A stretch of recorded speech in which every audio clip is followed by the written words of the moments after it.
Shocking. What if I told you that the secret to career success isn't about competing harder, but actually about not competing at all? Over 2,000 years ago, the Chinese philosopher Laozi taught the principle of Wu Zheng, not contending. And strangely enough, this ancient Taoist wisdom might be the ultimate shortcut to winning promotions in today's corporate world. Sounds unbelievable? Stay tuned. Introduction: the paradox of competition. Let's be honest. In American culture, we're taught that competition is everything. From sports to school to the workplace, we grow up hearing phrases like, only the strongest survive. If you're not first, you're last. Step up or get stepped on.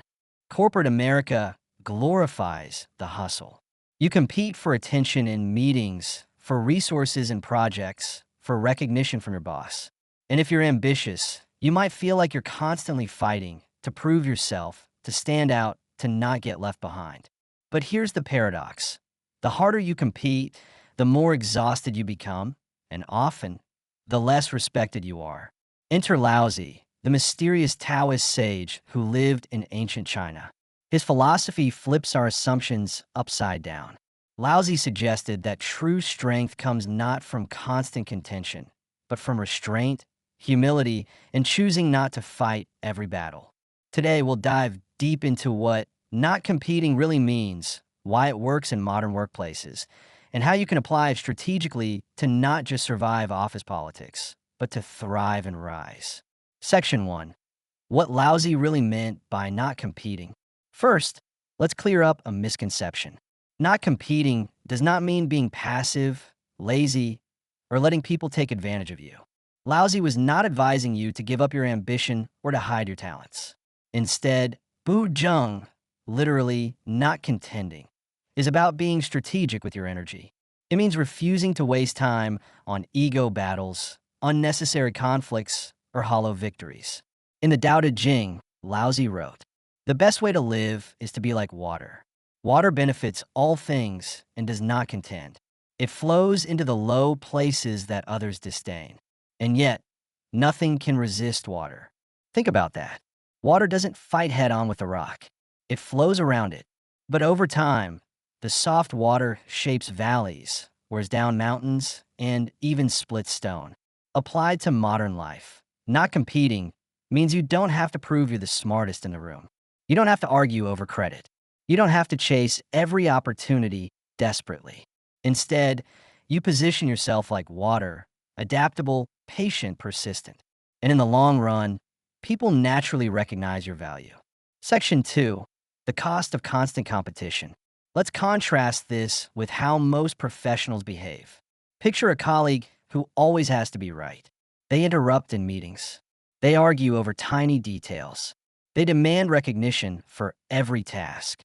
At first, they seem ambitious. But over time, coworkers avoid them. Bosses see them as difficult, and they burn bridges. In psychology, this is called the competence versus warmth trade-off. If you focus too much on proving your competence through fighting, people may acknowledge your skills, but dislike you as a person. And in the workplace, promotions rarely go to the most disliked person in the room. Studies in leadership show that those who practice restraint, who don't fight for every inch, actually gain more respect and trust. People naturally gravitate to those who bring harmony instead of tension. This is exactly what Laozi foresaw. By not competing all the time, you conserve energy, avoid enemies, and eventually, like water carving rock, you achieve more than those who burn out fighting. Section 3. Real-world case study. The quiet leader. Let's ground this with an example. There's a story from a mid-sized tech company in California. A young manager, let's call her Sarah, was brilliant, but she wasn't loud. Unlike her peers, she didn't argue aggressively in meetings. Instead, she listened, acknowledged others, and offered her perspective only when necessary. When conflicts broke out between departments, she was the one who could talk calmly to both sides. She didn't grab credit, but her projects consistently succeeded because people liked working with her. At first, Sarah was underestimated, but within 5 years, she was promoted twice, while several of her louder, more competitive colleagues either stagnated or left the company. This is Taoist leadership in action. Influence without force, progress without aggression, respect without rivalry. Section 4. Why this works, the psychology behind not competing. But why does this strategy actually The succeed? why does this The answer strategy lies in human psychology. Calm creates authority. In stressful situations, people instinctively look for the calmest person in the room.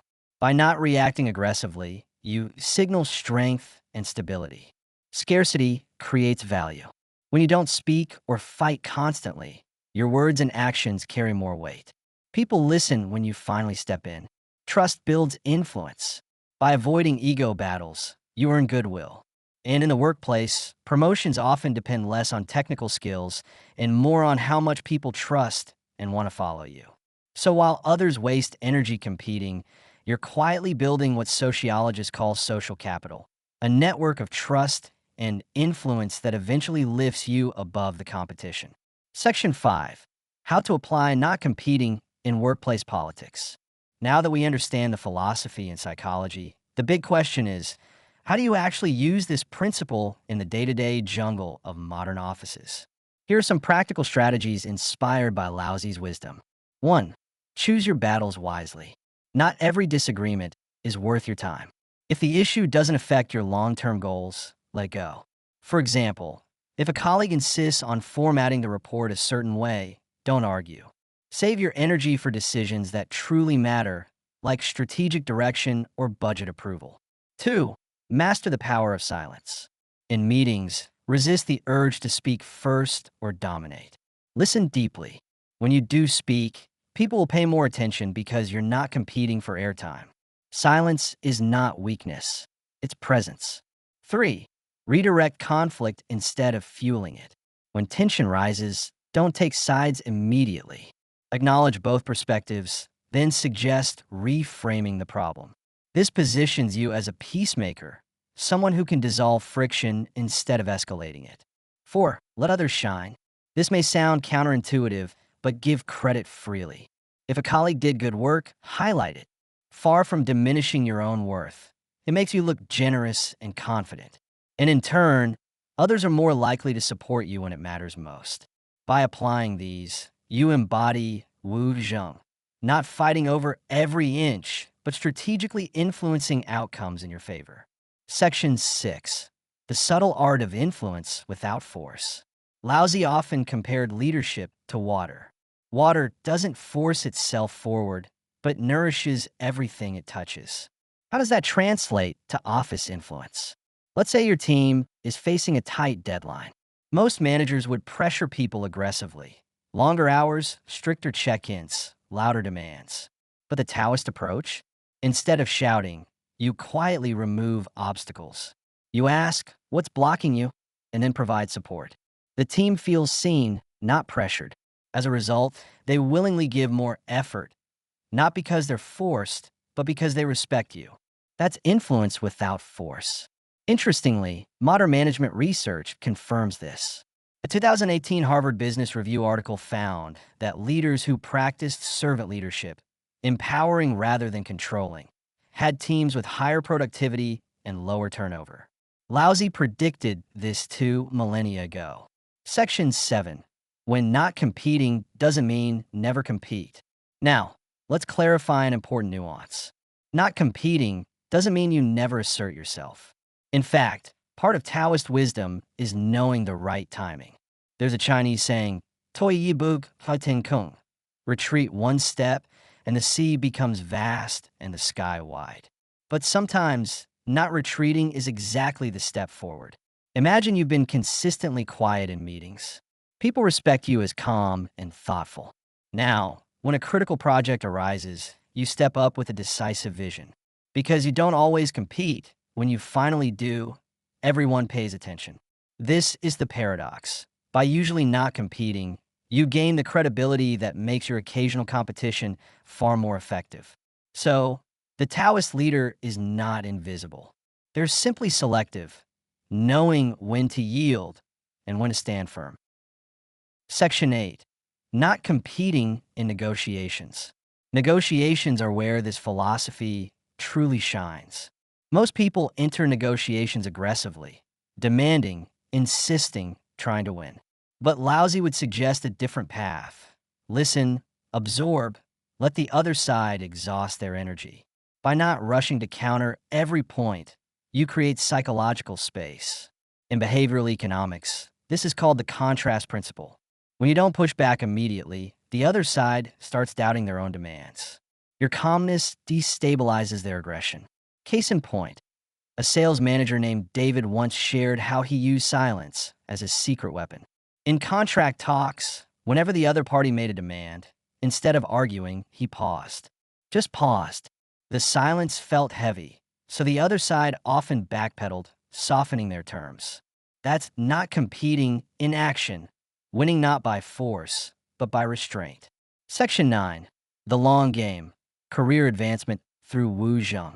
Here's the ultimate reason why not competing can be your shortcut to promotion. Careers are marathons, not sprints.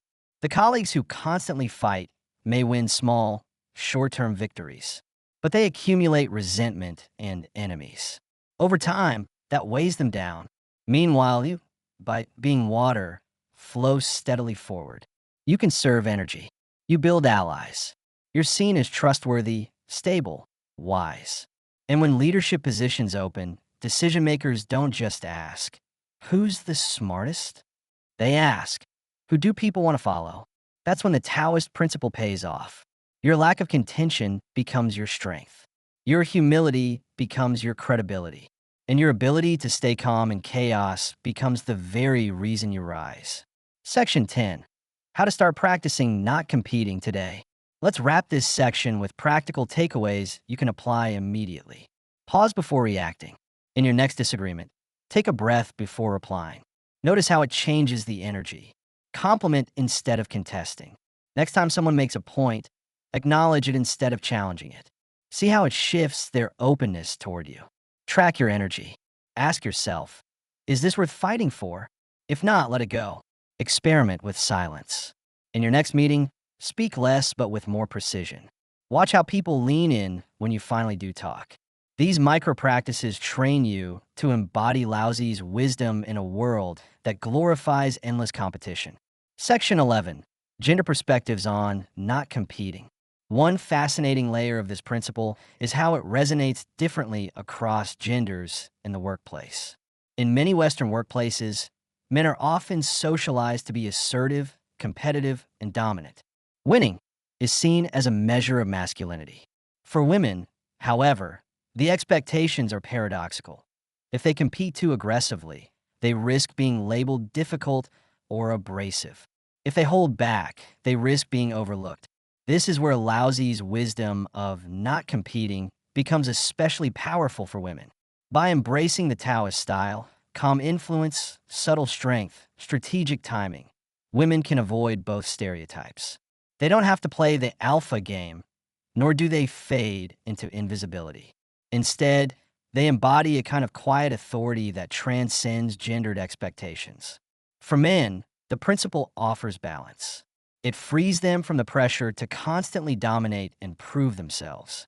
In fact, studies show that men who practice emotional intelligence and restraint are rated higher as leaders. So, not competing is not about becoming weaker. It's about becoming more complete. Section 12. Cross-cultural reflections. Western culture often celebrates the lone hero, the Steve Jobs, the Elon Musk, the bold disruptor. Eastern philosophy, by contrast, values harmony, balance, and sustainability. But here's the secret. The best leaders integrate both. They know when to push forward with Western boldness and when to step back with Eastern patience. In practical terms, this means use the Western drive to innovate and take risks. Use the Taoist not competing to maintain relationships, avoid burnout, and sustain long-term growth. In a globalized workplace, leaders who can blend these philosophies stand out. They're adaptable, culturally intelligent, and deeply effective. Section 13. Real-world case study. Let's ground this in a story. Maria was a mid-level manager at a tech firm. Her peers were all scrambling for visibility, talking over each other in meetings, sending late-night emails to prove commitment, and constantly competing for attention. Instead of joining the frenzy, Maria applied the Taoist approach. She spoke less in meetings, but always delivered precise insights. She redirected conflicts by calmly reframing issues. She made a habit of praising her team members, shining light on others rather than herself.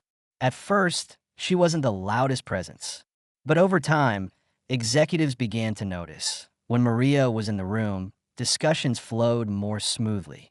When Maria spoke, people listened. When Maria led projects, they succeeded without drama. 2 years later, while several of her more competitive peers burned out or clashed themselves out of favor, Maria was promoted to director. She didn't climb by force. She rose by water. That's the power of not competing. It builds a reputation that others trust, admire, and want to follow. Section 14, the deeper psychological freedom. There's also an inner dimension here.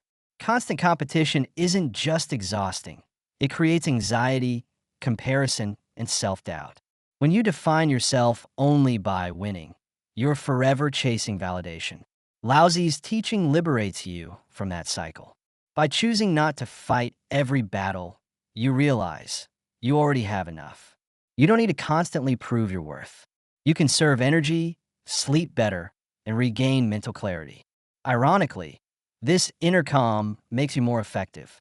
People trust leaders who are grounded, not frantic. Colleagues respect those who radiate confidence without needing to show off. So, not competing is not only a career shortcut, it's a path to inner peace in a noisy world. Section 15. Key takeaways for modern professionals. Let's crystallize everything into practical lessons you can carry forward. Not every battle is worth fighting. Save your energy for the moments that truly matter. Silence is power. Learn to listen deeply and speak with precision.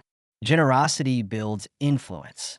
Shine light on others, and it reflects back on you. Timing is everything. Compete selectively. Yield strategically. Play the long game. Build trust, not enemies. Influence lasts longer than domination. If you internalize these 5, you'll not only rise in your career, you'll rise with peace, dignity, and balance. Section 16. Final thoughts.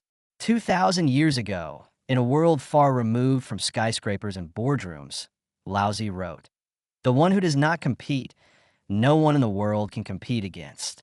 Today, his words echo more relevant than ever. In an era of burnout, noise, and relentless pressure to prove ourselves, the Taoist path offers a refreshing alternative. So the next time you're in the office and feel the urge to fight for recognition, pause. Ask yourself, what would water do? Would it crash? Or would it flow patiently, persistently, inevitably, until it shapes mountains? Your career is not just about getting ahead. It's about becoming the kind of leader others naturally follow. And Laozi's not competing might just be your secret shortcut to get there.